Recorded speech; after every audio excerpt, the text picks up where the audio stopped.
queria convidar o pastor Zé Renato, e eu queria que você, neste momento, abaixasse a sua cabeça, colocasse a mão no seu coração, uma forma de falar para o Senhor: Senhor, fala comigo nessa noite, quero ouvir a tua voz. Queria tanto sair deste lugar ainda mais abençoado, queria que o Senhor trouxesse uma palavra, que fosse uma profecia para a minha vida realmente, que viesse essa palavra do trono de Deus para a nossa vida, no nome de Jesus. Vamos orar.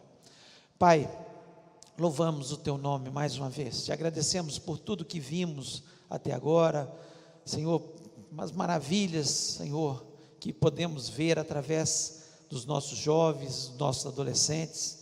Ó Deus, te agradeço, porque nós podemos engrandecer o teu nome, e é coisa boa louvar o teu nome, nós nascemos para isso, não tenho nenhuma dúvida disso, Senhor, que nós nascemos para expressar que o Senhor é Deus e não há outro Deus, Deus tão grande, tão maravilhoso, que é o Deus Emanuel, que está aqui conosco nessa noite, que se expressa aos nossos corações, que fala ao nosso coração, que traz, Senhor, coisas novas a cada dia. E agora, Senhor, fala ao nosso coração através da tua palavra.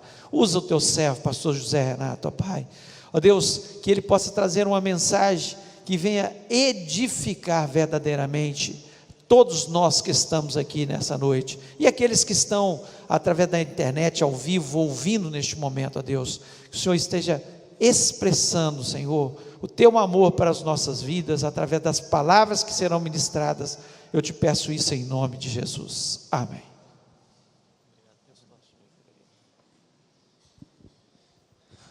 Boa noite, a graça e a paz de Jesus a todos e a todas, que Deus te abençoe.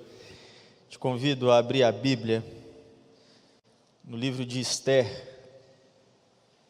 capítulo 1, Esther capítulo 1, quero falar essa noite sobre janelas de oportunidade. E por que quero falar disso? Porque quando me foi dado o tema da Semana da Juventude, que era inverso, o que Deus trouxe ao meu coração foi procurar exemplos de pessoas que tiveram a coragem de viver o inverso em seu tempo. Por isso hoje pela manhã falei sobre o profeta Micaías, hoje à noite falo sobre Esther e Mardoqueu, que na sua Bíblia pode aparecer como Mordecai, dependendo da tradução. Na minha aparece como Mardoqueu, eu vou adotar o Mardoqueu daqui para frente. Mas Esther e Mardoqueu são desses que tiveram a coragem de viver o inverso. E eu quero falar um pouco sobre eles. Para isso, eu não vou ler nada especificamente, a não ser um verso daqui a pouco, mas eu pedi para você abrir no capítulo 1, que você pode ir acompanhando o que eu vou narrar da história, já que a história tem 10 capítulos, e não convém a gente ler tudo aqui. Mas eu vou narrando e você pode ir acompanhando aí, de acordo com a sua vontade, o que está escrito, tá? Logicamente nas minhas palavras. Esther vive no tempo do rei Xerxes, que na sua Bíblia pode estar como Assuero, mas eu vou adotar aqui o nome Xerxes. Quem é Xerxes? Xerxes é o imperador da Pérsia. Se você já assistiu aquele filme 300, aquele grandão, careca, é o Xerxes. Ele simboliza Xerxes, o imperador da época. Porque na Bíblia Sagrada, especialmente no Antigo Testamento, nós temos alguns impérios que revezaram no poder durante a história. Nós temos a época do Império Egípcio, que era o grande e poderoso império de sua época. O Império Egípcio cai. Em outra época vai surgir, por exemplo, o Império Assírio, que domina o mundo em certo ponto. Em outra época, a Babilônia domina o mundo com Nabucodonosor, lá na época de Daniel. E o último império da época do Antigo Testamento que dominou o mundo é o império chamado Persa ou Medo-Persa, que tiveram alguns reis, mas um imperador que ficou muito conhecido, Xerxes. E a história começa com Xerxes dando uma festa. Uma festa para celebrar a sua grandeza, o seu tamanho, as suas vitórias. E essa festa ela vai durar 180 dias. Imagina se a Semana da Juventude durasse 180 dias.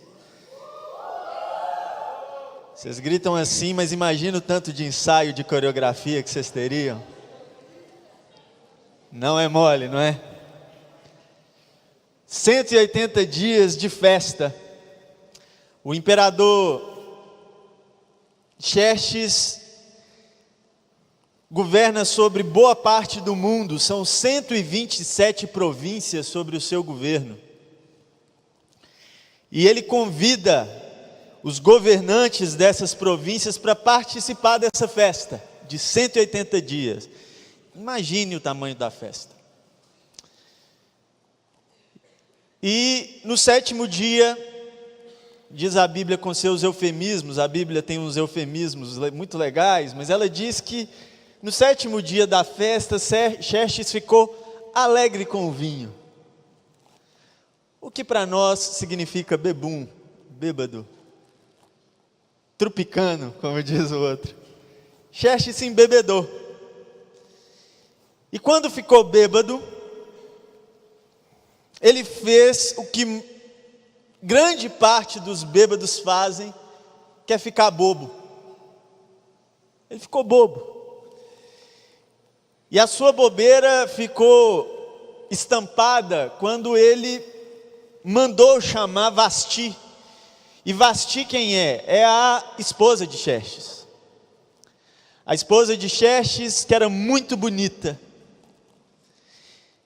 E o que todo homem bobo e bêbado faz é querer mostrar a sua mulher para os outros.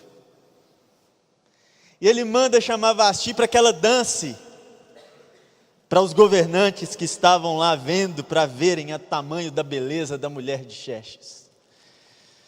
O mensageiro vai até Vasti e fala com Vasti: o rei está te chamando. E Vasti falou: eu não vou ceder a uns pedidos de um homem bobo e bêbado. E não vai, e Xerxes fica irado, porque Vasti não vai. E no auge da sua ira, os governantes chamam Xerxes para poder conversar. E falam o seguinte: olha só, a rainha desobedeceu o rei. Isso é muito sério. E o Xerxes falou: é sério. Aí eles falaram: não, você não está vendo o quanto é sério. Por quê? Porque se a mulher do rei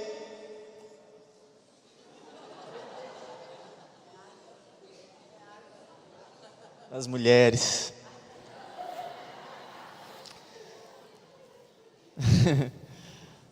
porque você não está vendo tanto que é sério, porque se a mulher do rei pode desobedecer o rei e sair impune, imagine o que nossas mulheres farão conosco. Eles estavam expressando um medo que todo homem tem, de ser mandado pela mulher. Lê do engano, como se tivesse algum que não é. Tem uns que se enganam que não são, mas na verdade elas dominam o mundo e sempre dominaram. Diz uma história que um homem foi para o céu e tinha na entrada para homens do céu, tinha uma entrada só para homens. E tinha duas portas, uma porta, uma fila enorme, de se perder de vista. Na outra porta tinha somente um homem, um. Ele foi na primeira, ele falou: fila grande, vamos ver o que é. Foi na fila, perguntou para o último da fila: que fila é essa aqui para entrar? Aí ele falou assim: aqui nessa fila estão só os homens que as mulheres mandavam neles na terra. A fila grande, grande, grande. Aí ele, um desses enganados, falou: então aqui não é para mim não. Aqui nessa fila eu não fico. Foi lá no outro, e tinha um homem só na outra porta, um homem. Ele virou para esse cara e falou: ei, para que é essa porta aqui? Para onde ela leva? Rapaz, sabe que eu não sei, minha mulher mandou ficar aqui.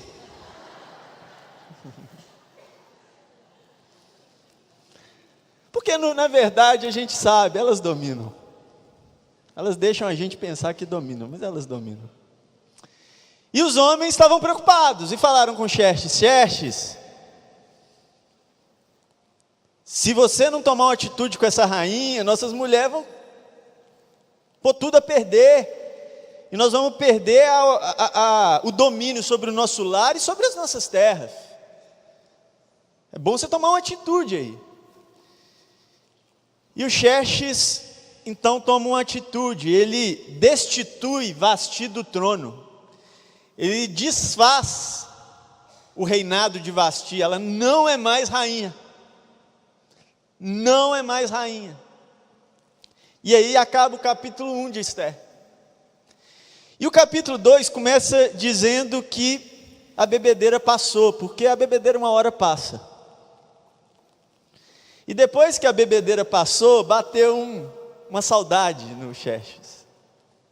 Ele viu, não fala que ele sentiu necessariamente um arrependimento, mas parece estar narrando uma figura disso.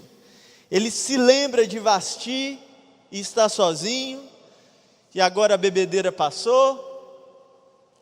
Como todo homem bobo e bêbado, uma hora a bebedeira passa e você vê a bobeira que você fez. E ele vê que Vasti não está mais lá, fala sobre isso com o seu conselho, e o seu conselho dá uma ideia. Por que não outra rainha? Ora, mas quem é bonita como Vasti, disse Xerxes. Faz o seguinte, você governa sobre 127 províncias. Faça um concurso, Miss Pérsia. Miss Pérsia. E chame a mais bonita moça virgem de cada província para desfilar aqui para você. E a que mais te agradar, você faz a sua rainha. Xerxes amou a ideia.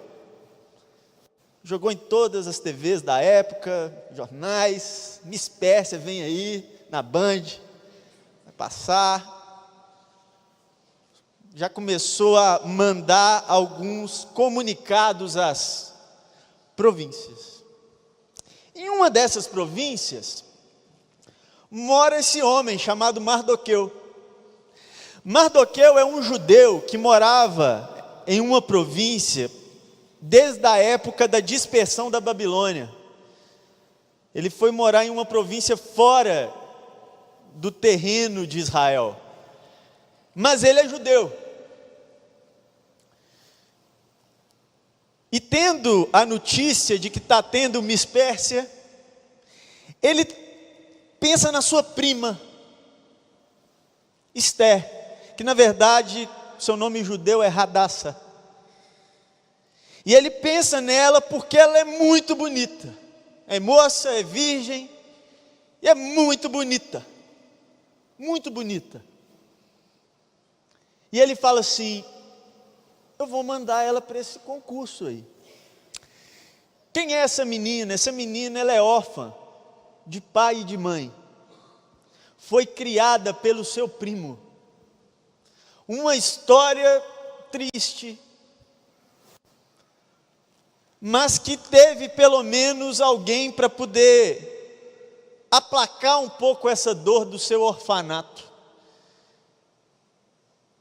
E ela não foi criada por um qualquer, foi criada por alguém da família, um primo mais velho, chamado Mardoqueu.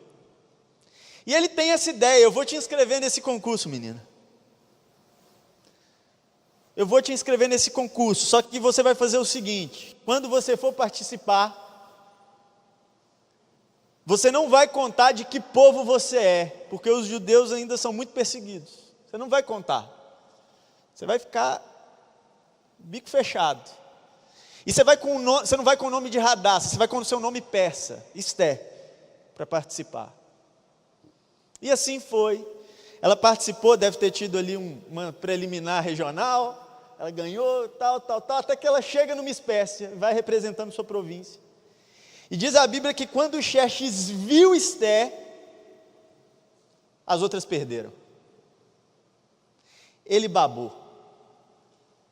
Quando ele viu ela, ele falou: é ela que eu quero que seja a minha rainha. E ela foi feita rainha.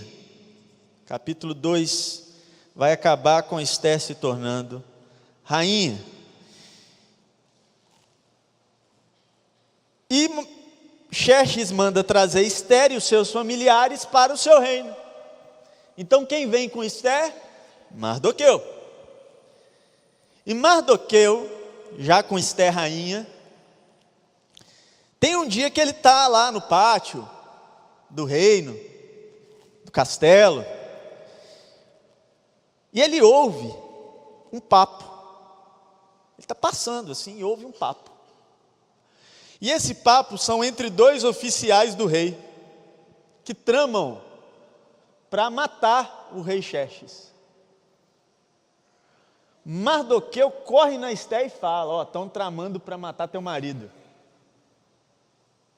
Eu ouvi fulano e fulano, e eles estão bolando assim, assim, assado, eles querem matar Xerxes.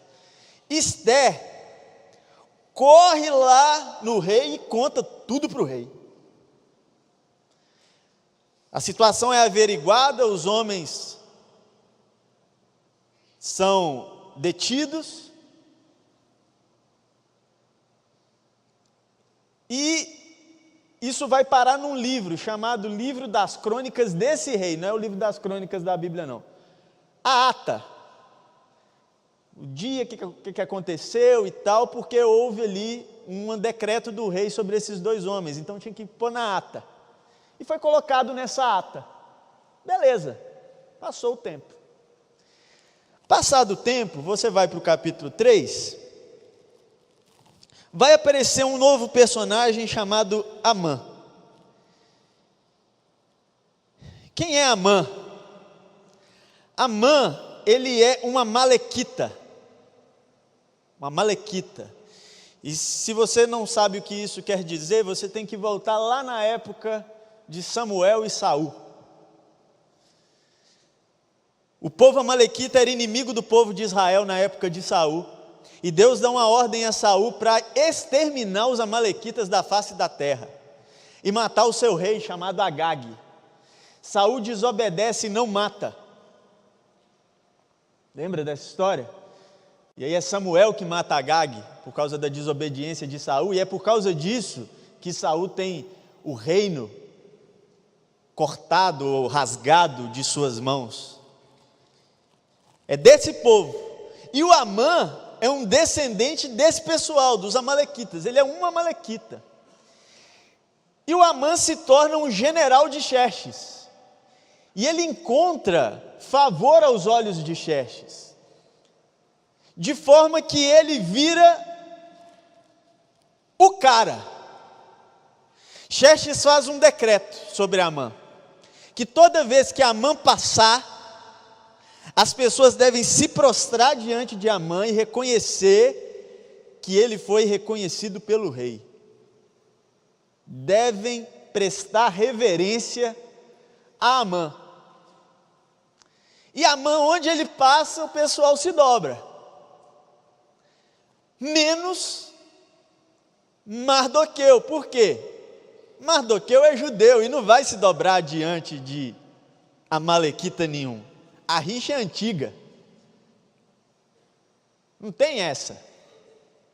E Mardoqueu não se dobra. E isso deixa Amã furioso. Furioso. Que negócio é esse que esse Mardoqueu não quer se dobrar? É judeu. Judeu é uma raça que merece ser exterminada. Se você pensa que eles estão querendo exterminar o judeu de hoje, sempre foi assim, desde antes de Jesus. E o Mardoqueu, o Amã, fala o seguinte: olha, rei, tem um pessoal aí, ele não fala de Mardoqueu, ele fala do povo. Tem um pessoal aí que está desobedecendo o Senhor.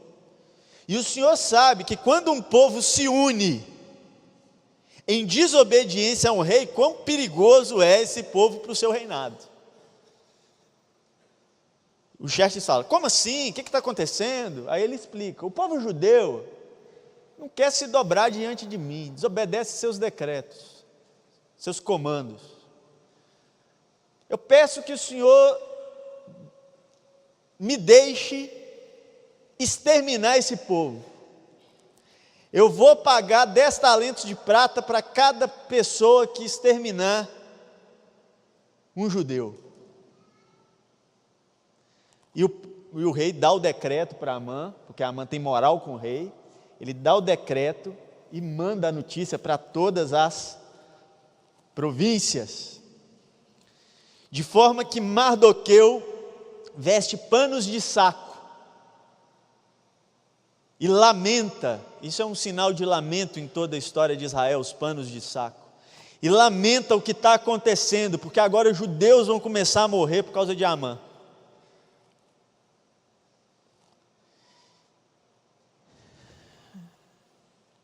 E o Mardoqueu, no capítulo 4, então, vai pedir uma ajuda a Esté. Esté fica sabendo que Mardoqueu está nessa situação de arrependimento, e diz o seguinte: manda roupa para ele tirar esses panos de saco, e vamos ajudar meu primo Mardoqueu. Mardoqueu recusa, fala que não quer as roupas, e diz para Esté assim: olha, prima, você é rainha, você é esposa do rei, intercede ao rei por nós, porque ele vai matar os judeus. Intercede ao rei por nós. E Esté fala assim: primo, tem um problema. Todo mundo que se achega no pátio do rei para ir falar com o rei é morto, a não ser que o rei erga o seu cetro, que quer dizer uma liberação para que essa pessoa se aproxime. E mesmo eu sendo rainha, tem 30 dias que o rei não me chama à sua presença. Esté, a mais linda de todos os reinos, a Miss Pérsia, diz a Bíblia que como prêmio do Miss Pérsia, ela ganhou 12 meses de tratamento de beleza. 12 meses.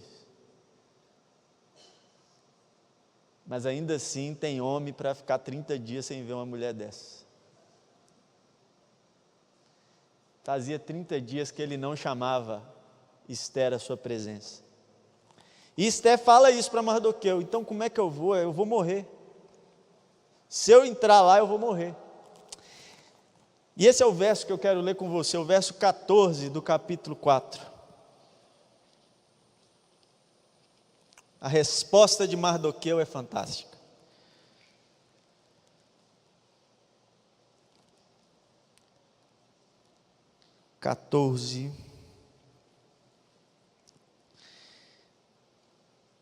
Se ficar calada num momento como este, alívio e livramento virão de outra parte para os judeus, mas você e seus parentes morrerão.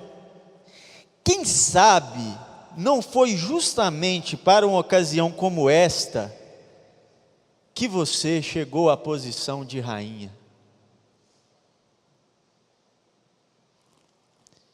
E essa palavra muda Esté, muda o coração de Esté, e ela encontra coragem.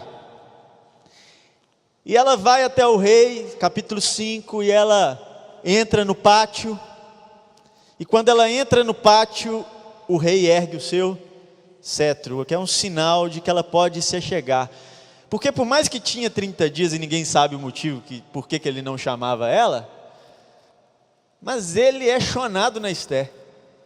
Ele é tão apaixonado nela, que quando ela chega, ele fala assim: pede o que você quiser, Esté. O que você quiser. Se você me pedir metade do meu reino, eu te dou. E ele fala isso 2 vezes no capítulo 5. E depois vai falar de novo lá na frente, mais uma 3ª vez. O que você quiser, você tem comigo. Sou chonado no você. Se ele fosse mineiro, Xerxes falaria isso. Você tem o que você quiser. Ela falou, não, o pedido não é nada de muito cabuloso, não. Eu queria fazer um jantar e queria que você comparecesse ao jantar que eu vou fazer. Vou dar um banquete. E que você viesse nesse jantar e trouxesse contigo o Amã.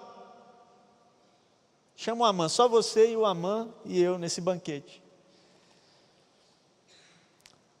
O rei fala, claro, sem problema. E manda falar com o Amã que vai ter um jantar. Quando o Amã fica sabendo, o Amã vai falar o que todo bobo que não precisa ficar bêbado para falar, fala. Porque tem gente que só é boba, não é bêbada. Vocês estão vendo aí como é que eu sou querido pelo rei? Eu sou tão querido pelo rei que a rainha vai dar um banquete só para mim e para o rei. Que isso, hein, Amã? Mal sabe o Amã o que está esperando ele. E o Amã fica todo empolgado, mas tem ainda a causa do Mardoqueu para resolver. Ele ainda está com raiva do Mardoqueu. Ele agora tem uma autorização para matar o Mardoqueu. Ele falou, mas eu quero matar o Mardoqueu, ele não se dobra.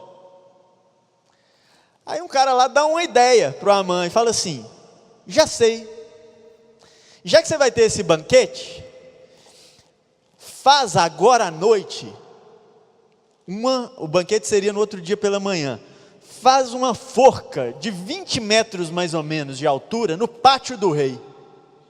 E quando você chegar lá amanhã para o banquete, a primeira coisa que você faz uma cara de triste, de abatido. O rei vai te perguntar, o que você quer, o que está acontecendo? Você vai falar, não, é que tem esse judeu, que não se dobra, e eu preparei uma forca para ele, eu queria autorização para matá-lo. E o rei com certeza vai te conceder essa autorização, e aí você enforca o Mardoqueu, e tem o banquete tão esperado no mesmo dia. Olha que festa, tudo que você quer, Amã. Amã falou, vou fazer isso, e foi lá fazer a sua forca, de 20 metros de altura. Diz a Bíblia, que nessa noite, o rei perdeu o sono, veja só. O rei fica sem sono, e o que é melhor do que, para você ficar com sono, do que ler um livro de ata? Não tem nada melhor para ganhar sono do que ler ata. Ele falou, pega uma ata lá para vocês lerem para mim. Foram lá e pegaram a ata, e que livro de ata que eles pegaram? O do Mardoqueu, quando entregou os homens que ia matar o rei. E aí quando o rei ouviu isso, ele fez uma pergunta, o que a gente deu para o Mardoqueu como recompensa por ele ter sido leal assim ao rei? O pessoal respondeu, a gente não deu nada. Como assim, nada? Não, não pode, esse homem tem que ser recompensado, ele foi leal. Pois vamos fazer o seguinte, nós vamos honrar o Mardoqueu, capítulo 6, leia aí. Naquela noite o rei não conseguia dormir, então mandou que o trouxessem o livro da história de seu reinado e o lessem para ele. Nesses registros ele descobriu que Mardoqueu havia denunciado Bigtana e Teres, os dois eunucos que guardavam a porta dos aposentos reais e que haviam conspirado para matar Xerxes. Que recompensa ou reconhecimento Mardoqueu recebeu por isso? Quis saber o rei. Seus servos responderam, não se fez nada por ele. Quem está no pátio? Quem estava no pátio? Amã. Amã tinha acabado de entrar no pátio externo do palácio para pedir ao rei que Mardoqueu fosse executado na forca que ele havia preparado. Os servos responderam, é Amã que está no pátio. E aí o rei manda chamar o Amã e pergunta assim para o Amã, Amã, se eu quiser honrar alguém que é leal a mim, o que você acha que eu devo fazer? O Amã pensou que ele estava falando de quem? Dele, Amã. O rei quer me honrar. A Bíblia fala que ele pensou isso. O rei quer me honrar. Olha que legal, e ainda está me perguntando o que deve. Aí o Amã falou assim: já sei, rei. Esse homem deve vestir uma roupa real. E deve usar a coroa, uma das suas coroas, que são símbolos do seu reinado. E deve montar um cavalo que o Senhor montou. E ele vai vestir e montar nesse cavalo, e todos saberão. E depois que ele, mesmo que ele tirar a roupa e desmontar esse cavalo, aonde ele passar, todos deverão gritar ao redor dele. O que o Amã estava aqui? Estava pensando nele, né? Eu fico pensando igual desenho animado. Todos vão gritar ao redor dele: eis aí um afortunado do rei, eis aí um abençoado, eis aí. O rei falou: que ideia, Amã, gostei. Então faz isso com o Mardoqueu. Você vai pegar o Mardoqueu, vai vestir ele e vai. O Amã, que já está virado com o Mardoqueu, agora vai ter que sair gritando que o Mardoqueu é afortunado do rei e tal.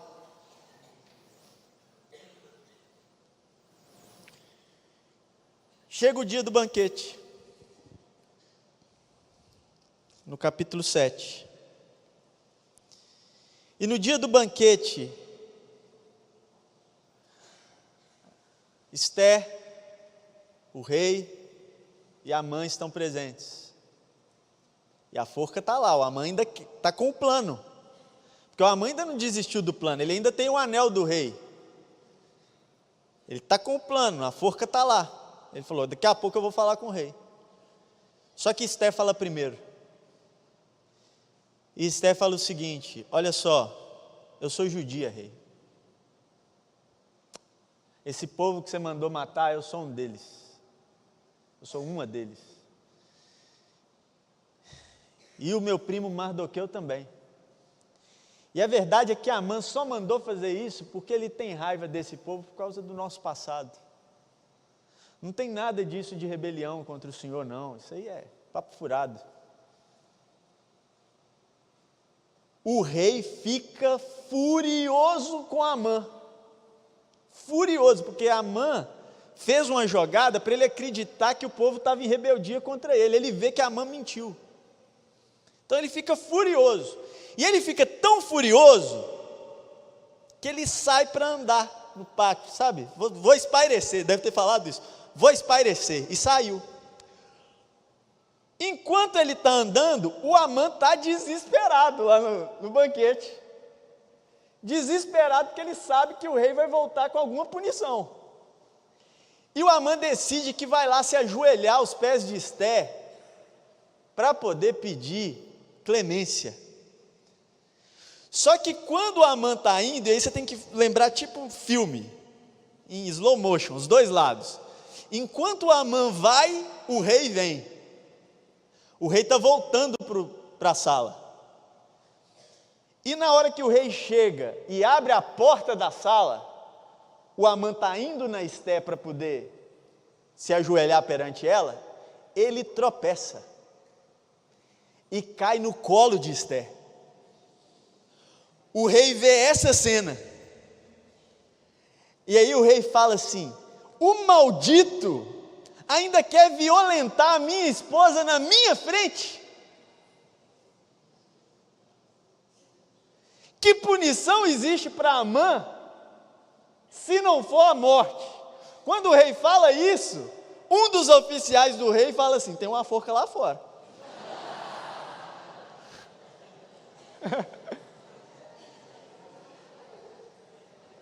Desse jeito.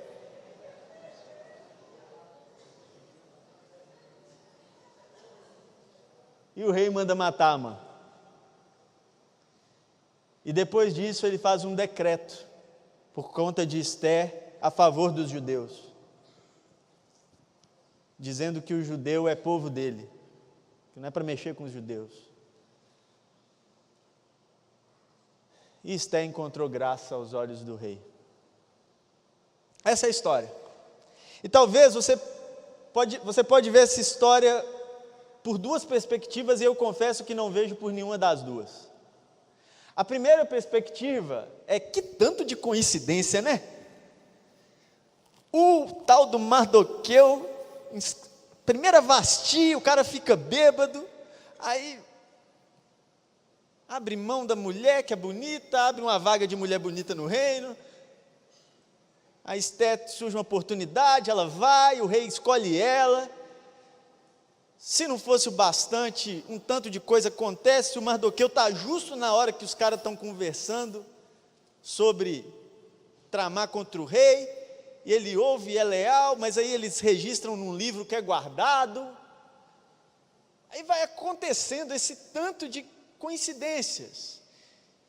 E o Amã é justamente uma amalequita que é rival, e a Esté, o amor do rei pela Esté é algo incomum. E um dia o rei fica sem sono, e ele manda pegar justo o livro que foi guardado, que tinha a história do Mardoqueu. Que tanto de coincidência. É uma maneira de ver. Não vejo dessa forma, mas é uma maneira de ver. A outra maneira de ver é ser bem crente e falar assim, e eu não sou tão crente assim, falar assim, e Deus permitiu ou ordenou que os pais de Esther morressem e ela fosse órfã, para que fosse criada pelo seu primo e um dia chegasse ao reinado, que vê Deus como o arquiteto de tudo, porque é muita coincidência. Aí Deus também está por trás do todo. É Ele que matou os pais da Esté, e Ele fez o rei ficar bêbado e acabou com a Vasti, só para Esté vir. Foi Deus que tirou Vasti de lá. Aí Deus vira o arquiteto do todo, porque tem muita coincidência. É outra maneira de ver, que eu confesso que também não vejo assim.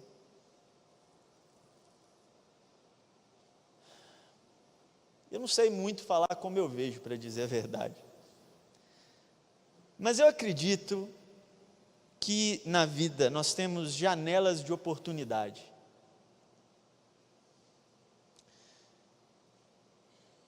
Eu não me lembro agora quem disse, mas alguém inteligente aí disse, que o homem, ele nasce de verdade o dia que ele consegue olhar para si mesmo com inteligência de se definir. Chega o dia que essa oportunidade acontece. E o que eu quero dizer com isso? Podia pegar, por exemplo, a linguagem do Baden Powell, o compositor que tem aquela música, na boiada já fui boi, hoje eu me montei. O que ele está falando? Antes eu era um todo mundo, mas tem um dia na vida da gente que o olho abre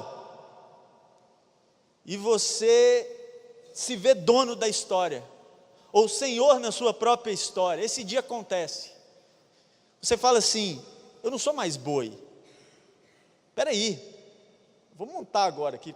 Não, acontece esse dia na nossa história.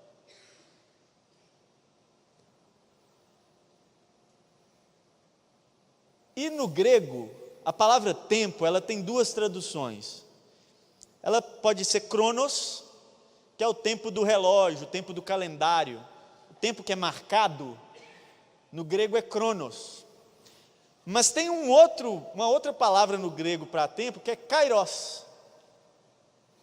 E o que é kairos? Kairos é esse tempo que não pode ser medido, que não tem dimensão exata. É um tempo que acontece, é como se um pedaço de tempo específico entrasse dentro do cronos.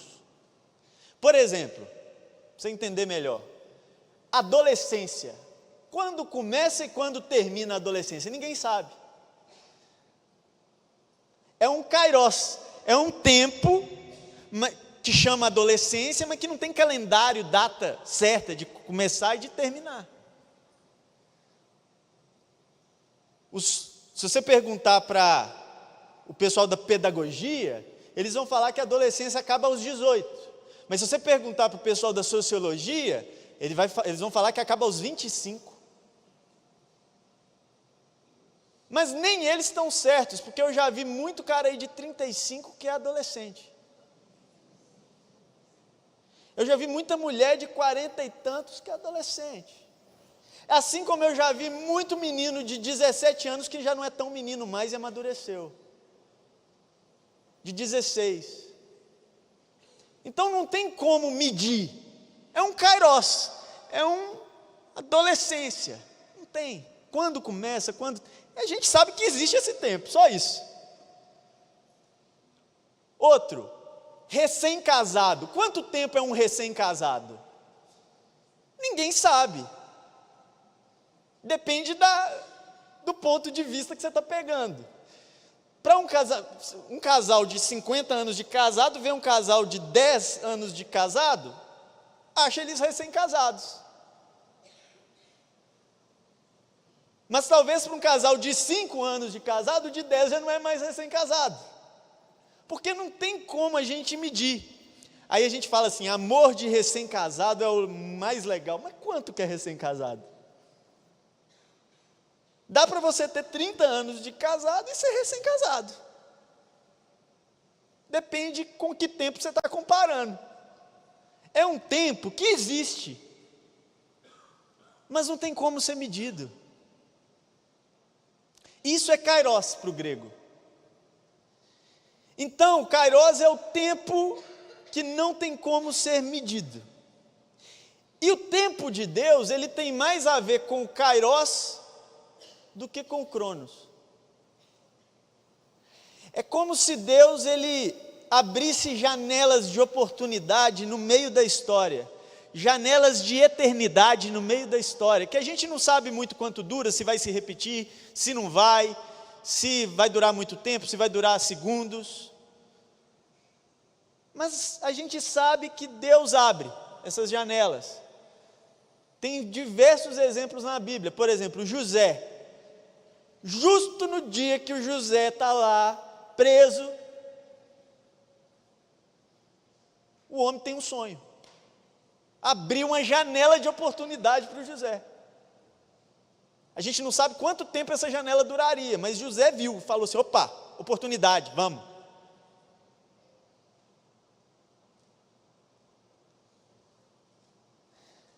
Eu acho que esse verso 14 do capítulo 4 de Esté tem a ver com isso.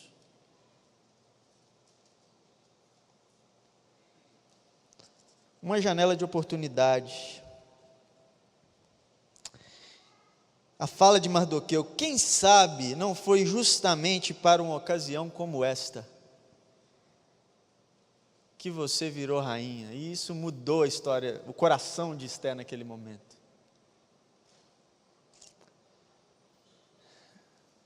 O que eu quero dizer para você nessa noite, a minha mensagem, eu contei essa história toda e tal, para a gente conhecer mais e embasá-la mais, mas a mensagem é muito simples, muito tranquila.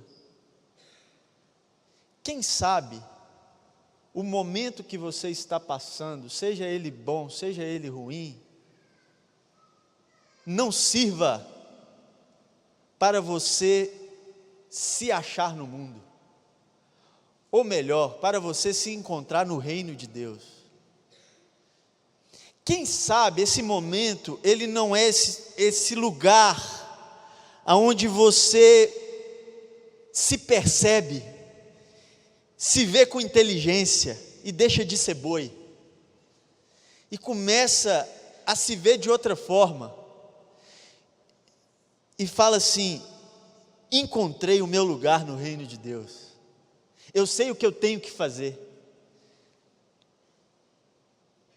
Mas talvez a nossa visão do tempo está muito mais ligada ao cronos do que ao kairos. E a gente vive sem essa perspectiva de oportunidade. É como se a gente vive numa perspectiva da rotina.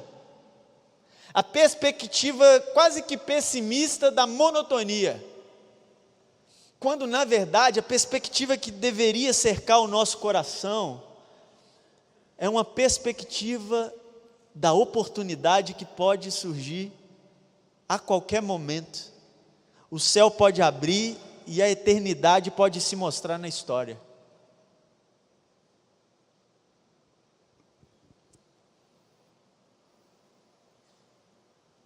Porque a nossa relação com Deus depende muito disso, sabe? De qual a visão que nós temos sobre isso. Você pode olhar a vida por um lado meio ruim. Imagine que fosse Esther.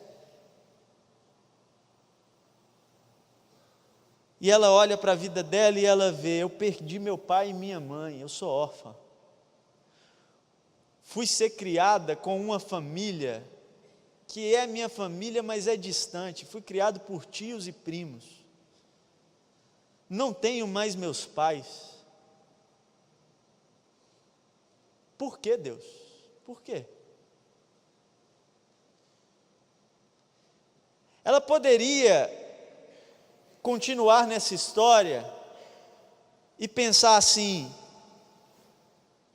conseguiu, virou rainha, aí o cara decreta contra os judeus, para matar judeu. Vai matar os judeus? Como o Senhor deixa isso, Deus? Por que matar os judeus? Por quê? Por que o Senhor está fazendo isso? Percebe a visão? A perspectiva.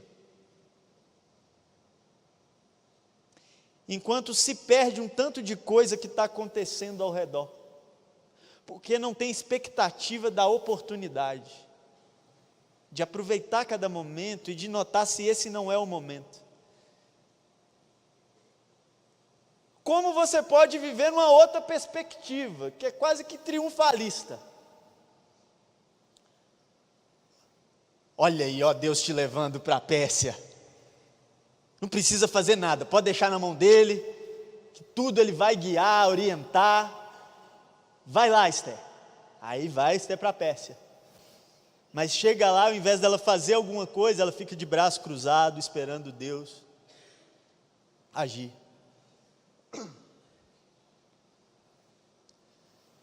Quais são as perspectivas que estão guiando a sua relação com Deus? Porque eu acredito que viver o inverso na sociedade não é, e aí eu dou até uma continuidade sobre o que eu já falei pela manhã, não é me dobrar diante da vida como se eu fosse vítima da vida, ou simples vítima, apesar de ser. Porque a maioria das coisas que acontecem na nossa vida, irmãos, a gente não tem muito controle mesmo, a gente é meio vítima. Sabe como? Você casou, mas casou porque você conheceu essa mulher um dia, podia ter conhecido várias outras, você conheceu essa. Você perdeu a sociedade porque o cara te traiu, e você não tem controle sobre isso, foi ele que te traiu. Ou você quebrou uma empresa porque o cenário econômico não te favoreceu, você não tem controle sobre o cenário econômico, você é vítima disso. E a gente é vítima na história. Mas chega esse momento que a janela se abre de oportunidade e você não se vê como vítima, você se vê como protagonista. E você fala: peraí, a história, nessa hora aqui, ela vai ter que parar. Aqui a decisão é minha. Aqui sou eu que entro nesse jogo. E tem gente que, além de se ver como vítima, abre mão de ser, às vezes, protagonista na sua própria história para transferir responsabilidades para Deus. E olha que interessante, no livro de Esther, a palavra Deus não aparece nenhuma vez, o que não quer dizer que ele não estava presente. Não aparece porque Esther não transfere responsabilidade. Não precisa aparecer. Aqui é Esther, aqui é com ela. A minha oração é para que nós aproveitemos as janelas de oportunidade que se abrem na nossa história. E que a nossa oração para Deus não seja: por que, Deus, que está acontecendo isso comigo? Para com essa oração, irmão. Essa oração, na grande maioria das vezes, você não vai ter resposta. Deus não responde ela. Fica calado. Ou, para que, Deus, que está acontecendo isso comigo? Para de perguntar isso. É inútil. Quando você estiver passando por essa situação onde a vida tem controle mais do que você, se ajoelhe diante de Deus e ore assim: e agora, Deus? O porquê está acontecendo e o para quê eu não sei, mas eu sei que está acontecendo. E eu pergunto para o Senhor: e agora? O que o Senhor quer que eu faça nessa situação? Ou como eu posso ser usado? Será que essa é a oportunidade? Será que é hoje? Será que é agora que vai dar essa mudança, aonde eu me acho no lugar do reino de Deus? Eu não estou dizendo que essa oportunidade é uma na vida, só que é kairos. Eu não sei quantas vezes ela acontece, como acontece, em que lugar acontece. Só sei que ela acontece. Por isso que a gente tem que viver com o senso de que ela pode sempre acontecer. E isso vai nos dando força para viver mais um dia. Isso vai gerando em nós energia para, de repente, se a gente está vendo a Amã se aproximar, a gente não sabe se ele não está construindo a própria forca para se matar. Você não sabe. Viva com esse senso de oportunidade, aonde a eternidade pode invadir o tempo. E na hora que a eternidade invade o tempo, a única oração que você pode fazer é: Deus, usa-me. Me usa nessa situação. A situação é negativa? Deus, me usa nessa situação. A situação é negativa, mas me usa. A situação é positiva? Deus, me usa. Vai que essa é a oportunidade. Eu quero orar por nós. Gostaria de te convidar a ficar de pé no seu lugar, se você puder.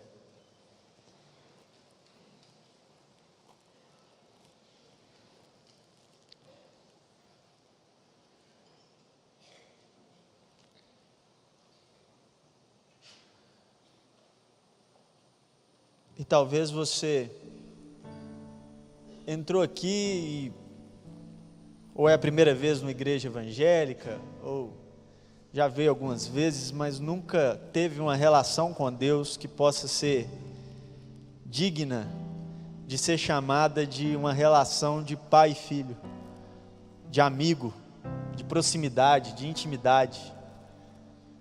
E você quer entregar sua vida a Jesus hoje. Eu gostaria que todos fechassem os olhos. Mas eu queria orar por você que quer entregar sua vida a Jesus hoje. Se é o seu caso, você nunca fez uma oração de entrega a Jesus, mas quer fazer hoje, faça um sinal bem alto com a sua mão, que eu quero te conhecer. Quero ver onde você está e quero te abraçar. E quero orar por você. Tem alguém que quer entregar sua vida a Jesus hoje? Faça um sinal bem alto com a sua mão, onde você estiver, aí mesmo. É só para eu te ver. Eu quero orar por você. Temos uma pessoa lá atrás. Se tiver mais alguém, levante a mão. Fique com a mão levantada só para eu ver onde você está, que eu quero orar por você. Eu vim aqui em Valadares por causa de você. Tem mais alguém? Ou alguém que está desviado dos caminhos do Senhor e quer se reconciliar com Ele? Levante a sua mão. Ninguém? Se você levantou a sua mão e atrás, está bem longe, está difícil de eu ver. Gostaria de te pedir, se não for te constranger, que você viesse aqui à frente só para eu te abraçar. Vem aqui, ó, aqui embaixo, aqui. Eu quero te dar um abraço e orar por você, em nome de Jesus. Amém. E enquanto vem, eu também quero orar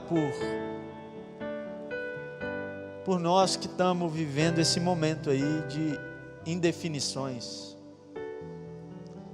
E está difícil viver esse momento de indefinição. Está complicado viver e ler o momento, interpretar bem o momento. Você eu não vou pedir para vir à frente, mas eu vou fazer essas duas orações. Primeiramente vou orar com essas princesas de Deus aqui, essas radaças que vieram à frente. Mas eu quero também orar por você que está nesse momento de indefinição, e eu vou pedir a Deus não para te dar leitura, mas para te dar expectativa. A expectativa de que essa pode ser a oportunidade que vai mudar a sua história. Vamos orar em nome de Jesus. Pai, primeiramente coloco a vida dessas moças que vieram à frente, entregando a vida delas ao Senhor hoje. Que o Senhor possa se revelar a ela através de Jesus Cristo, que elas possam começar uma relação eterna com Jesus, que seja linda essa história e que elas se apaixonem cada dia mais pelo Senhor. Que o Senhor não seja simplesmente um conceito, mas seja uma pessoa presente na vida delas e para elas. Que elas saibam que podem recorrer ao Senhor a hora que quiser, porque já não existe mais nada que as impeça. Que elas aprendam mais sobre o Senhor a cada dia e amem mais o Senhor e saibam que o Senhor as ama também. Em nome de Jesus eu oro por elas e oro por todos aqui presentes nessa igreja, que estão vivendo esse momento de indefinição, momentos de decisão e que talvez está difícil de interpretar o que está acontecendo, está difícil de ler a história. Hoje eu não te peço ajuda para eles lerem, Senhor, eu te peço que o Senhor crie expectativa no coração deles, para que eles percebam quando essas janelas de oportunidade surgirem, e que eles façam sempre a mesma oração: Senhor, me usa. Se a situação está ruim, me usa para ser parte da solução. Se a situação está boa, me usa para poder levar isso para mais gente. Se a situação está indefinida, me usa para ajudar a definir. Mas que os porquês parem e comece uma oração de entender que toda oportunidade é uma oportunidade para o Senhor agir na história. No nome de Jesus, eu oro por essa igreja, em nome do Pai, do Filho e do Espírito Santo de Deus. Amém e amém.